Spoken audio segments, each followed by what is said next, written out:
Welcome to the farmhouse. We are in the kitchen today getting ready to make yogurt. And now if you are a family that has a bunch of kids and wants to make yogurt at home with more nutrition than you would find from even organic yogurt in the store, I'm going to show you how to make raw milk yogurt. Now, even a lot of the recipes you find for homemade yogurt will call for heating the milk to 180 degrees. That essentially is destroying a lot of the benefits that you would have from milk that is naturally raw.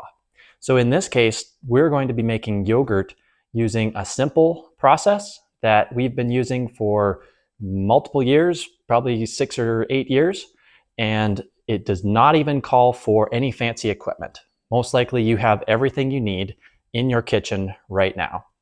To get started, let's just talk through what you need, all the pieces of the process. So we're going to start with our milk. Today we're going to be making a gallon of yogurt. So if you're trying to use up some older milk, or if you're trying to enhance the benefits of some fresh milk, or if you're just looking to make a fun way to add a variety to how you consume your raw dairy, a gallon of yogurt at a time is a great amount to start with. You can experiment with smaller amounts or larger amounts, but today we're going to start with a gallon. I have a medium-sized stock pot. I've got some wide-mouthed glass jars. I have a half cup measuring cup here, and I have a standard Coleman cooler. It's just large enough to carry the bottles plus a little bit of extra room, and I'll show you how it works in a little bit. As a starter, if you're new to yogurt, there are some differences when it comes to how you create yogurt. In this case, we're going to be using what we call a direct set approach. There are varieties of heirloom yogurts that have been carried on for generations from other countries, such as Finland. Some of those would be called like Filmok and VG, and there's other, Greek and other varieties out there that are specifically heirloom varieties, which are preserved from batch to batch. The benefit of that is that you don't have to bring in a new set of cultures every time you make a batch of yogurt. The downside is that for especially raw milk yogurt, the competing bacteria that are in the milk will tend to choke out the yogurt bacteria and will create a runnier and runnier batch every time. So we've experimented with Filmok and the VG starters. Both of them had good results at the beginning, and then they began to get more and more runny at the end. So we have settled on using a small amount of an organic yogurt, such as the Nancy's brand yogurt, to inoculate and begin the culturing process for each batch of raw milk yogurt. So you're getting the benefits of the raw milk, but you're not necessarily saving it from batch to batch. The way we're going to get started is we're going to take our milk, the freshest possible. The more amount of time that has gone by, the more bacteria that will have accumulated in the milk. So it will be more difficult for the yogurt to dominate and create a thick consistency. It will work with any age milk. The fresher the milk, the better. So I'm just going to take the milk, pour it into my stock pot, and we're going to warm it up to 110 degrees.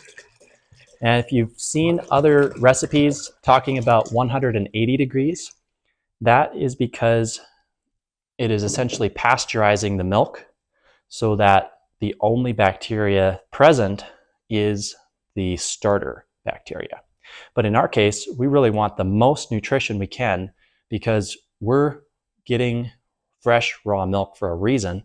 We want to take that raw milk and then culture it to get even more benefits out of it from the same amount of milk. You can multiply the probiotic benefits by culturing it into yogurt because of taking it and warming it up. So essentially, I'm going to take this, we're going to warm it up to 110 degrees. The other tool that I didn't mention is a thermometer. So I will grab that and we will start heating our milk to 110 degrees. All right, so we've let it sit here on the stove long enough. It has hit 110 degrees. All right, so we've got our yogurt that's heated up to about 110 degrees. We just pulled it off the burner. What I'm gonna do while we're letting that sit for a second is I'm gonna take my wide mouth jars, and it is important to use a wide mouth for yogurt because you're going to be needing to scoop it out after it sets. And I've taken my starter here, and we'll take a half cup measure. I'll just take a scoop of the starter, plus or minus. We're just going to drop that into the bottom of the jar. After doing it for multiple years, I love to save on how many pieces of kitchenware that I use. So I'll just use the measuring cup into the jar. Maybe add a little bit extra if you think you didn't get a full half cup. And we are ready to add the warm milk to the jars. So, like I said, very simple process. We're not using any more kitchenware than we have to. If you're brave like me, you can pour straight from the container. Hope that you don't spill. Otherwise, a funnel would work as well, or you can ladle out milk to fill up the jar. So I'm just pouring this out into the jars. Just pour it as full as you want the yogurt to be.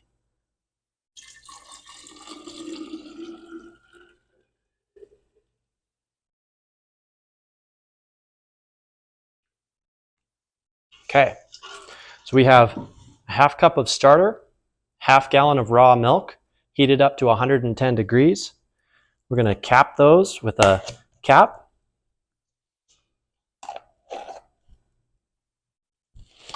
And stirring in the starter is important. So we put that in the bottom here. We're going to shake it gently. The warm milk is going to take that starter and then distribute it throughout the jar.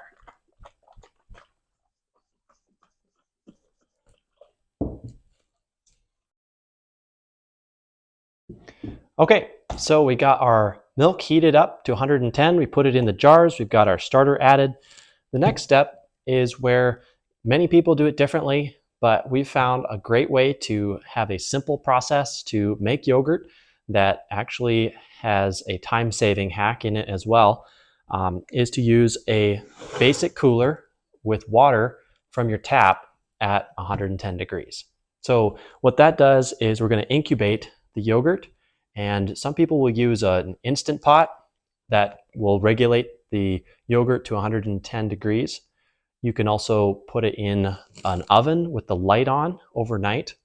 What I like about the cooler method is that when I put the water in at 110 degrees, by the end of 8 to 12 hours, the temperature of the water may slightly decrease, allowing me to miss my timer and leave it in the water bath longer without compromising on the quality of the yogurt. So the longer it's in the cooler the water will be, and the more the yogurt will not be affected if I forget to take it out in exactly 12 hours or 8 hours, whatever you're going for.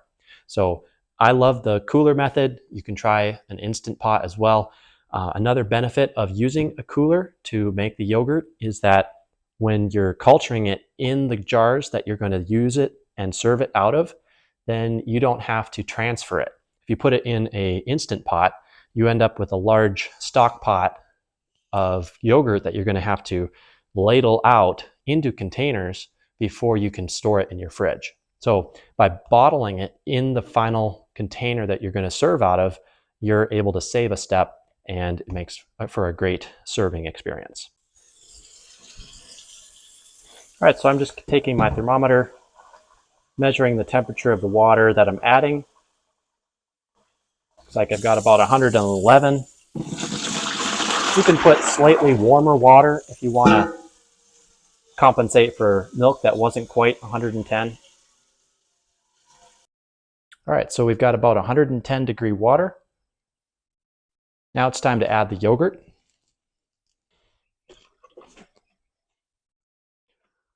Give it another shake just to make sure that it's blended in. All right, so that's all there is to making raw milk yogurt. It's a very simple process. We used literally a handful of kitchen utensils that you have already. And one thing that you will find is that depending on how your batch turns out, you will probably have some separation. The yogurt will separate, and even standard yogurt from the store will separate after a while. So that's nothing to be concerned about, because you can use a simple colander with a dish towel or cheesecloth inside and just pour your yogurt into that and strain out some of the whey that is caused from that separation.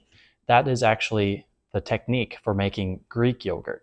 It increases the percent of protein that is in each serving, and it makes for a thicker yogurt that your kids will love in granola or cereal or any kind of snack that you might have. One of our favorites is actually to create a smoothie using yogurt as the base. So I hope this helps you get started in yogurt making. There's a lot of different ways to do it. This is a process that I find is very simple, uses so few tools that it doesn't make the kitchen a mess, and you can do it, set it and forget it, come back in the morning, put the yogurt in the fridge, and let it sit for a few hours to chill down, and you'll have wonderful raw milk yogurt that your family will love. This is Peter with Bartlett Farms, and I hope you've enjoyed this video. Check back for more, and we look forward to serving you with fresh raw milk from the farm.